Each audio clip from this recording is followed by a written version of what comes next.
Lesson 21. Actualize Health. Every recorded health miracle of the Master was accompanied by action. Either someone made great physical effort to get to him, as did the woman who kissed the hem of his garment, or he himself did something or commanded the afflicted person to do something. The blind man's eyes were washed with mud. The paralyzed man was commanded to take up his bed and walk.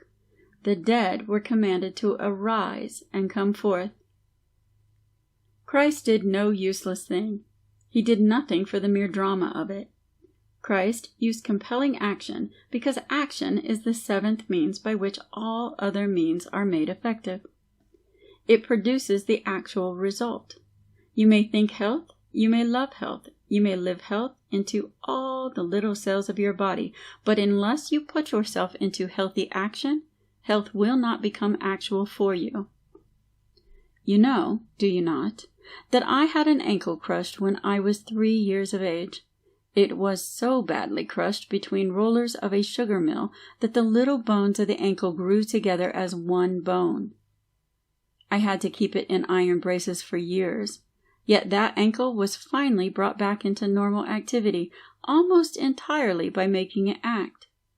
I actualized the movement of that solid mass until it became active again. You know also that I was an invalid for 17 years. Never for 1 month at that time did anyone expect me to live. I could not walk up a flight of stairs without fainting away. When not in bed, I was carried most of the time in a wheelchair. Keep in mind that I had no imaginary nervous disease. Even when a little boy, my knees were often swollen as large as water pails, and specialists declared my heart organically diseased, out of shape, and half as large as a beef's heart. Yet one day something came to me which demanded action. Up to that time, it was the greatest crisis of my life. When the crisis came, I jumped from bed and rushed across the room. Spiritually, I picked up my bed and walked. And from that day, I began to be well. Action cures exhaustion. In God, we live and move and have our being. He is all power and strength. As you use action, you have strength.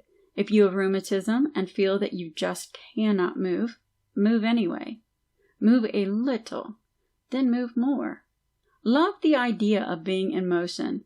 Then multiply your action by more action impelled by faith, knowing that all strength is yours. It is action which brings power into evidence as strength. It turns power into strength. Continual fatigue or supposed nerve exhaustion is turned in energy, held back in nerve centers. Nerve exhaustion is not the result of long years of overwork. It is the result of long years of unused joy. To cure nerve exhaustion, 3 steps are necessary. 1. Stop pitying yourself, for pity represses you. 2. Love activity. 3. Do something. And 4. Laugh hourly. You are a ray of God. You cannot be exhausted if you let yourself express yourself. You have infinite energy. The little cells of your body are infinitely active within themselves. Each is composed of little whirling centers called electrons. Electrons can move 40 million times, while you are counting 1. Think of it. And yet you let yourself think that your body may be weak. It is impossible.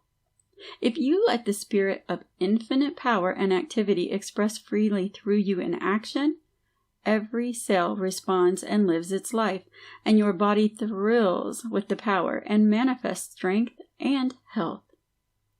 I arise, take up my bed, and walk.